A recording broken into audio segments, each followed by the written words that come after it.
யாராலையும் சொல்ல முடியாதுங்கிறது ஹானஸ்டான பதில். சொல்ல ட்ரை பண்ணி பார்க்கலாம். யாராவது ஒருத்தருக்கு வந்து ஸ்வீப்பா மாறிடலாம். யாராவது ஒருத்தருக்கு என்ன இந்த அதிருப்தி அலைகள் ஓட்டுகள் மாறி மாறி போயிட்டு இங்க ஒரு அங்க ஒன்று சொல்லி போட்டு நம்ம வந்து 30-30-31 அப்படின்னு வந்தா பெர்சன்டேஜ்ல ஒண்ணுதான் வித்தியாசம். ஆனா சீட்ல பெரிய அளவு வித்தியாசம் நிற்கும். நம்ம வந்து இப்ப ஜார்க்கண்ட் நினைக்கிறேன். ஜார்க்கண்ட்ல பாத்தீங்கன்னா பாஜக கூட்டணி ஓட்டு அதிகமா வாங்குச்சு. ஓட்டு அதிகமா வாங்கினது ஜார்க்கண்ட். ஆனா வந்து சீட் அதிகமா வாங்கினது அவங்க. இந்த மாதிரி வந்து ஒரு மாதிரி நிற்கும். அப்போ வந்து சீட்ல தான் நம்ம பார்க்கணும். ஏன்னா தனித்தனியா போட்டி நீங்க 200% வீதாச்சார வாக்குகள் நம்மகிட்ட கிடையாது. அப்ப நம்ம என்ன பார்க்கணும், இந்த 3 முனை போட்டி வரும்போது கேண்டிடேட் வெயிட்டுக்கு ஒரு முக்கியத்துவம் கிடைக்கும். இந்த தொகுதியில் யார் அப்படிங்க இப்போ வந்து பாத்தீங்கன்னா கேண்டிடேட் செகண்டரியா மாறிடுவார். யார் ஆட்சிக்கு வரணும், யார் ஆட்சிக்கு வரக்கூடாது, இந்த கேள்வி தான் பிரதானமான பதில். அப்ப பாத்தீங்கன்னா லோக்கல் கேண்டிடேட்டுக்கான வெயிட் வந்து அதிகமா இன்க்ரீஸ். அப்ப ஹானஸ்டான பதில் யாருன்னு சொல்ல முடியாதுங்கிறதா. தொங்கு சட்டசபை அமையலாம்.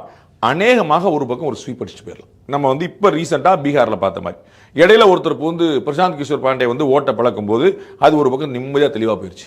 ஒரு பக்கம் ஓவைசி வந்து ஓட்ட பிரிக்கும் போது அந்த பக்கம் தெளிவா போயிருச்சு. அப்ப ஆட்சியில் இருக்கக்கூடிய அதிருப்தி வாக்குகள் 3 உடைஞ்சிருச்சு.